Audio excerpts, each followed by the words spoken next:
এ ভাই দাঁড়ান দাঁড়ান দাঁড়ান দাঁড়ান ভাই কেমন আছেন? কোথায় যাচ্ছেন ভাই?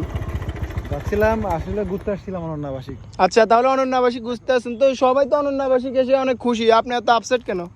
আপসেট, আমি কালকে যখন চিটাং মেডিকেল থেকে রক্ত দিতে গেছি না, হ্যাঁ, তো সেখানে যে যে 5 মাসের বাচ্চা 6 মাসের বাচ্চা আপনার অ্যাবরেশন করা হচ্ছে, তো এটা দেখে আমার খুব মনের মধ্যে খুব কষ্ট পাইছিলাম যে আমরা আমাদের দেশটা কোন জায়গায় যাচ্ছে, আমাদের পৃথিবীটা কোন জায়গায় যাচ্ছে, কোন জায়গায় যেয়ে পৌঁছাচ্ছে।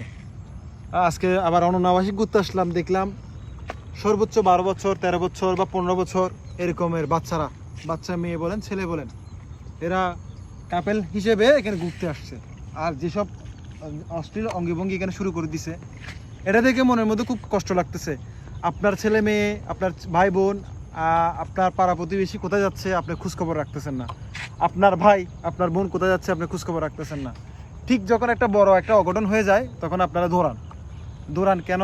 এই যে মানে কি হবে, কোথায় যাই দাঁড়াবে, আমার ভাইটার কি হবে, আমার বোনটার কি হবে, ভবিষ্যৎ চিন্তা করেন। তো যখন কালকে চিটাং মেডিকেল গেছি আমি, বা ওই যে আরেকটা হসপিটালে গেছিলাম, সেখানে দেখলাম যে 5 মাস 2 মাস 3 মাসের বাচ্চাদেরকে অপারেশন করা হচ্ছে। এই কেন? এই অশ্লীলতার কারণে তারা তাদের বাচ্চা পেটে চলে আসতেছে।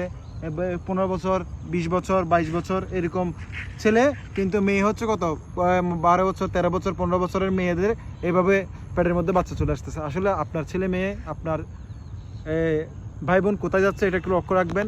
যেসব অশ্লীলতা এখানে শুরু করছে এগুলো আসলে চোখে পড়ার মতো না। আমার বয়স এখন ধরেন আরো মানে 25 বছর, এই 25 বছর বয়সে আমরা যা করতে পারি নাই তার চেয়ে দ্বিগুণ করে ফেলতেছে 12 থেকে 13 বছরের বাচ্চারা। তো আমি সবাইকে বলবো এই জিনিসটা আপনারা লক্ষ্য রাখবেন এবং আপনার ছেলে মেয়ে কোথায় যাচ্ছে সেটা একটু দেখবেন, জানবেন। এটাই আমার কথা। ধন্যবাদ। ধন্যবাদ।